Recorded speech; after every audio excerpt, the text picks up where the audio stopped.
we know because It's all of again the the scientists around us Yeah.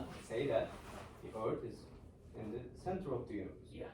So how we are going to decide the idea that Earth is not in the middle of the universe doesn't fit to that paradigm. Like Yeah. how we are going to Actually, we decide have that just and one change it. thing. Depends on the Scientific science. evidence. Evidence. It's Justice. evidence and science, and it changed. We know that, but we have to trust science. We have no choice. But the other evidences also they were exist, right? Yes. Well, that's why they were believing that the Earth in the center. But in that time, researchers come to that idea that the Earth Based is on center evidence of the they had. universe. Mhm. So we have to trust them because we cannot personally go for each actually matters and study and research on them. Yeah, but We like, don't have time to do such a thing. and so if we want to change, we need to have time to Yes, do but we have- research. Yeah. But before Did that, you go I through the think- vegetable lamp? The first Yes, yes, class. exactly. So It's related it's to something that. similar, right? Yeah. So these things change over time with more research and more work being done. We have new evidence, and with new evidence, we come to a new conclusion. And with a new conclusion, we have the paradigm shift. but I was wondering the feeling that just it push you to do this research, you know, because you believe that that's true. Even if it's your area, you saw the evidences, you believe that they're true. But like, let's say you saw something. Let's say you told me that Earth not in the center, and I started to do search. Is this the way to Yes. like? Is there I another think way? Yes. That That's I think the only way depends on the to figure solution. it out We is can through research. hesitate, but we have to Research trust is the only way to science, I figure it guess. out. We can't just assume. We must have evidence. And the only way you can get evidence is research. You mean that's when we can say that it's not fit for that solution? You mean that you? I mean, when we need to just how we Thinking about understand the, that there should be paradigm shift. How we are going to I think understand that it doesn't fit the idea. I think in some cases when we have a problem and then we try that old paradigm, we want to solve the problem with that paradigm, okay? And when we see that this solution, this paradigm doesn't work for us, the solution it's not correct. We should rethink about the paradigm. That's maybe one of the way that we need to change the paradigm. Like, I agree with you. Like, I was thinking about was it Galileo, the first saying that Yeah. Earth is turning around the sun. How what he felt like? Did he see something, or just he said, "I don't think Earth is in the center of the universe." Like how it happened. I was wondering that how it started and then I can add something here.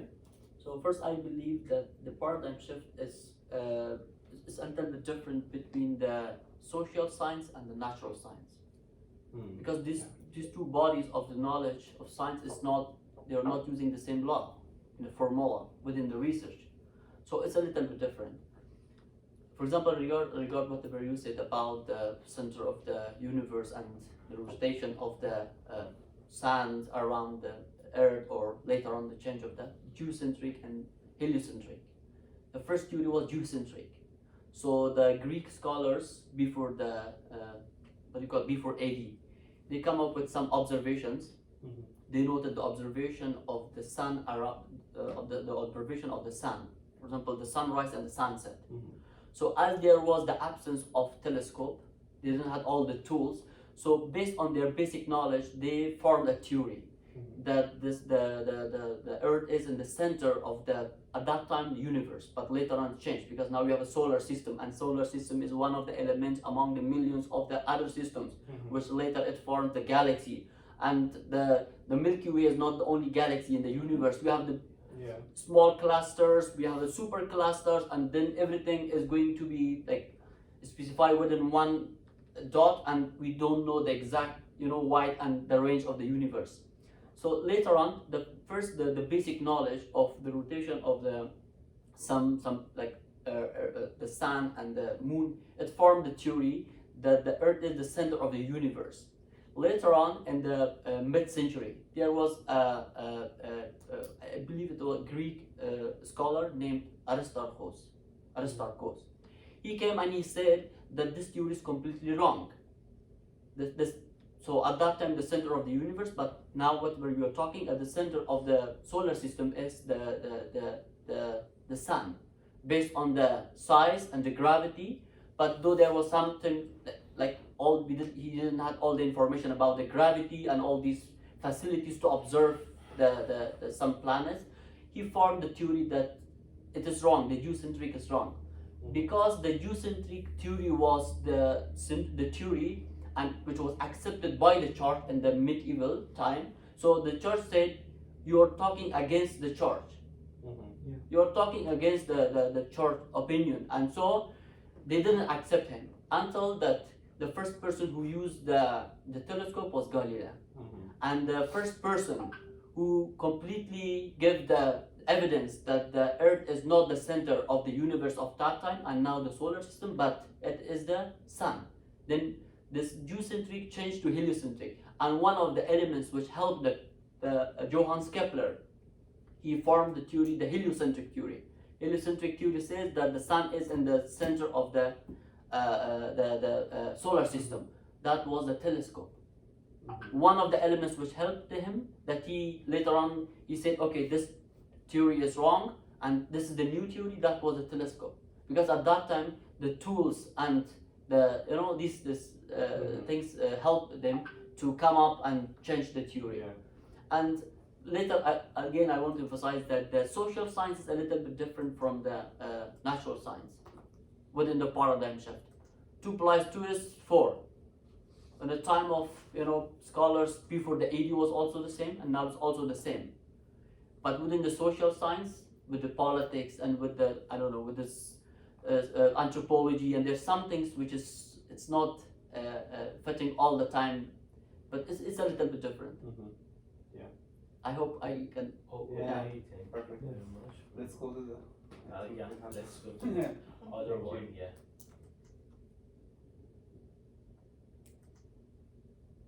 So, you're preparing to undertake your own research and are trying to sort through all the information about philosophical perspectives, the histories, the categories, the lingo.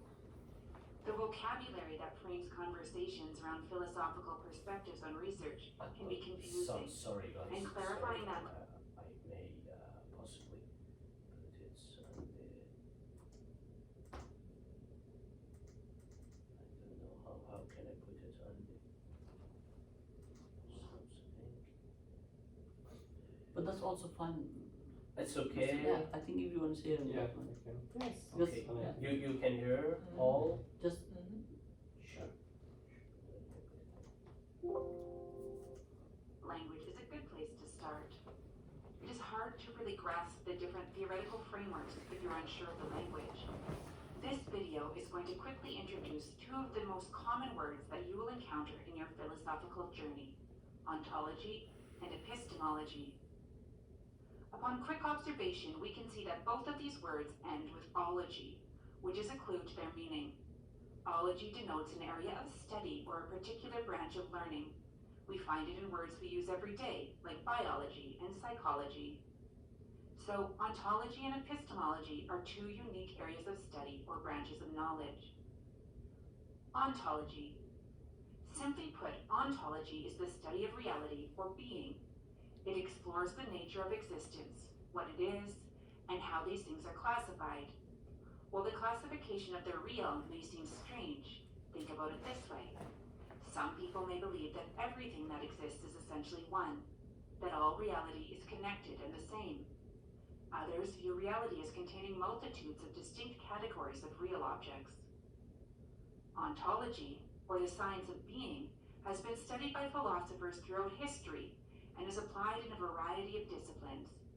Ontology can be seen as foundational, as one's understanding of what reality is, how it can be properly understood, and how best to classify that which is real will have significant impact on how one operates within one's discipline, and of course how one understands and conducts research. Epistemology is the study of knowledge, what we know, and how we can know it. Epistemology focuses on the nature of knowledge and its scope. Different perspectives on epistemology argue that knowledge is gained in different ways, has different levels of reliability, and can or should be utilized differently. Epistemology is considered its own storied branch of philosophy, and most Western philosophers have contributed to it. Epistemology focuses on questions such as, what can we as human beings know? How do we gain such knowledge? And what does it even mean to know something? As the study of knowledge, which is often the desired end of research, epistemology is important to understand and clarify as a researcher.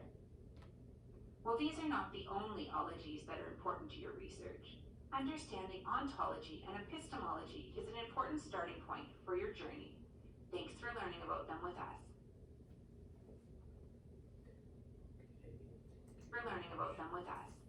Okay, I put a slide here, ontology and epistemology.